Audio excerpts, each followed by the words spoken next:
Hello, this is me, Dr. Tanya Hashik. Today's topic of discussion is embryology and its branches, introduction to male reproductive system, and the stages of spermatogenesis. The first topic of discussion is embryology. So, what is embryology? Embryology is the study of formation and development of embryo and fetus. So, after fertilization, the first 8 weeks of the individual is called as embryo, and after 8 weeks it is called as fetus. So, here we study about the different stages of embryo and also different stages of fetus until it is born. So, it is a study of formation and development of embryo and fetus.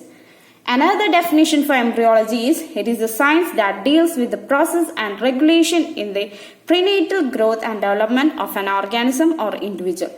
So, it is a science that deals with the process and regulation in the prenatal growth and development of an organism. That is, here we discuss about the prenatal growth and development of an organism until the organism is born or the individual is born. So, all the stages of development of an organism from fertilization to delivery is being discussed under embryology. So, it begins with the fusion of male and female gamete, that is fertilization, and up to birth, that is as neonate. So, the different classification of embryology are general embryology, systemic embryology, comparative embryology, experimental embryology, and teratology. So, general embryology, it is the study of development of pre-embryo and embryo. That is the stage before embryo is formed, and also the different stages of embryo is being discussed here. That is until it forms miniature of an individual. So, the second branch of embryology is systemic embryology. It is the study of formation of primordia. So, what is primordia? Primordia means it is a tissue in its earliest recognizable stage. That is a tissue that is capable of forming organ or a system in our body. For example, cardiovascular system. So, how these tissues are formed, that is being discussed in systemic embryology. And also their structural and early functional organization into various organs and system. So, in systemic embryology, we discuss about the formation of various tissue that is capable of forming different organs and system in our body, and also their structural and early functional organization. So, the next branch of embryology is comparative embryology. It is the study of embryos in different species. That is, here we compare and study embryos of different species. So, another branch of embryology is experimental embryology. Here we discuss various effects of drugs, environmental changes, etc. on an organism, and experiments are usually done on lower organism, and thus we conclude its effect on higher organisms. So, the last branch of embryology is teratology. It deals with abnormal embryonic and fetal development. That is, in what stage of development congenital abnormalities are caused and what causes congenital abnormalities in fetus, that is being discussed in teratology. For learning embryology, you should get an idea regarding male and female reproductive system. So, first we will discuss male reproductive system. So, male reproductive system consists of external genitalia and internal genitalia. So, external genitalia consists of penis, scrotum and its contents, and internal genitalia consists of vas deferens, prostate and urethra. So, first we will discuss about external genitalia, that is penis, scrotum and its contents. So, penis, it is a male organ for sexual intercourse. It has got 3 parts, that is the root, the body and the glands. So, root, it is a part of the penis that is attached to the abdominal wall. Middle cylindrical portion of the penis is called as the body, and the end conical shaped portion of the penis, it is called as the head of the penis, and it is called as a glans, and it is covered by a layer of loose skin called as the foreskin, and it also consists of the opening of urethra, that it is a tube that transport urine and semen out of the body. So the next topic coming under external genitalia is the scrotal sac. It is a pouch-like sac that hangs just behind the penis, and it holds testes, and it also provides a climate for the proper development of the sperm. So this is the scrotal sac, and it contains testes, and it also contains blood vessels, etc. We will discuss about it later. So testis is the main content of the scrotal sac, and it provides the climate for the proper development of the sperm within the testis. So testis is an oval organ that is present within the scrotal sac, and it is secured at each end by means of spermatic cord. Here you cannot see spermatic cord. So this is a single testis, and it has got 3 layers. The outermost layer is the tunica vaginalis, middle layer is tunica albuginea, and the innermost layer is the tunica vasculosa.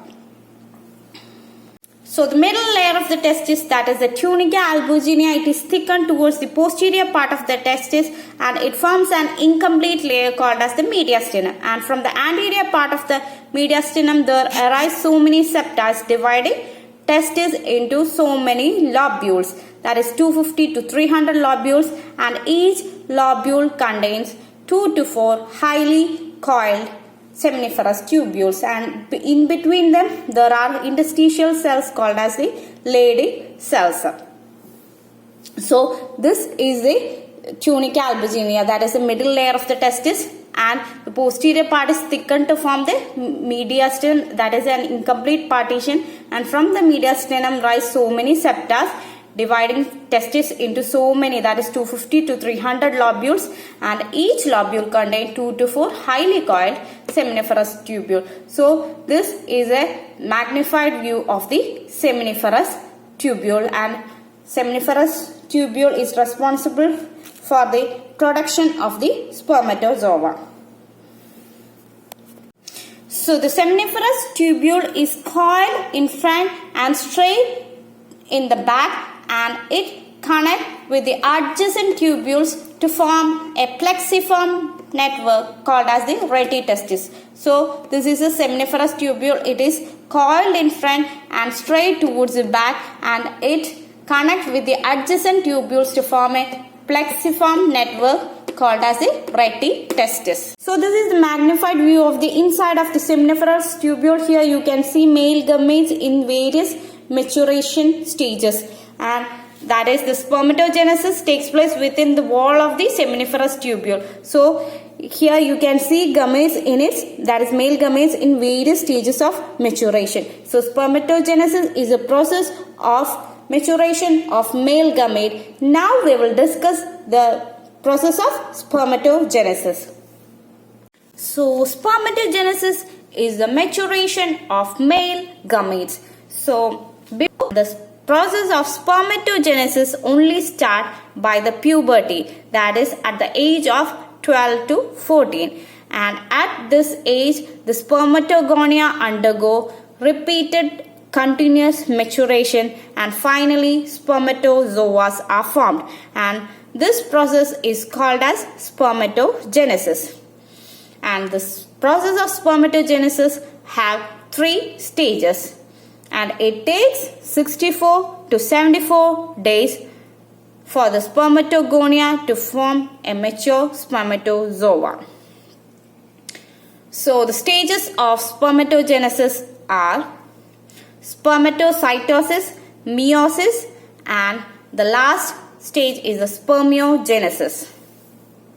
The first stage of spermatogenesis is spermatocytosis. We have already discussed that during the embryonic stage itself, spermatogonial stem cells are formed, and after that it do not undergo any maturation for a long time, and during the puberty the spermatogonial stem cells undergo maturation and primary spermatocytes are formed, and this is called as spermatocytosis. So the stages of spermatocytosis are, that is the spermatogonial stem cells undergo repeated cell division and type A spermatogonias are formed.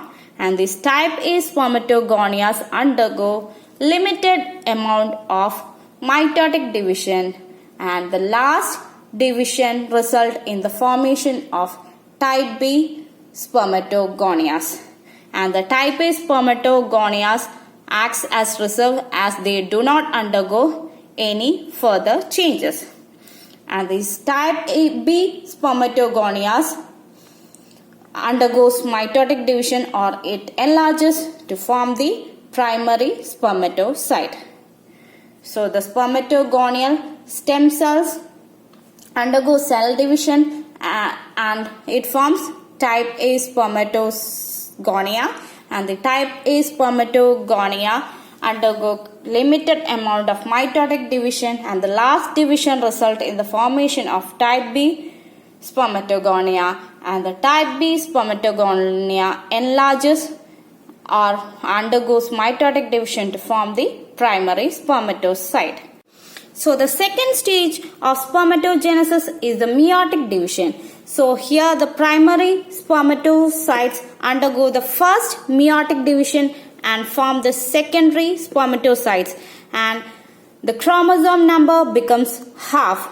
That is, the primary spermatocytes undergo first meiotic division and form two secondary spermatocytes, and here the chromosome number becomes half. That is, the 44x plus y becomes 22x and 22y. And the secondary spermatocytes undergo the second meiotic division, and here there is no change in the chromosome number, and hence it is called as the equation meiosis. And so the secondary spermatocytes undergo the second meiotic division and two spermatids each are formed. That is, the secondary spermatocytes undergo second meiotic division and two spermatids each are formed, and here there is no change in the number of chromosomes, and hence it is equation meiosis. Last stage of spermatogenesis is the spermiogenesis. It is the metamorphosis of spermatid to spermatozoa. That is, the spermatid undergoes several changes and becomes spermatozoa, and we will discuss more about it in detail in the next class. So this is the end of this video. For more videos, please subscribe to my channel and press the bell button.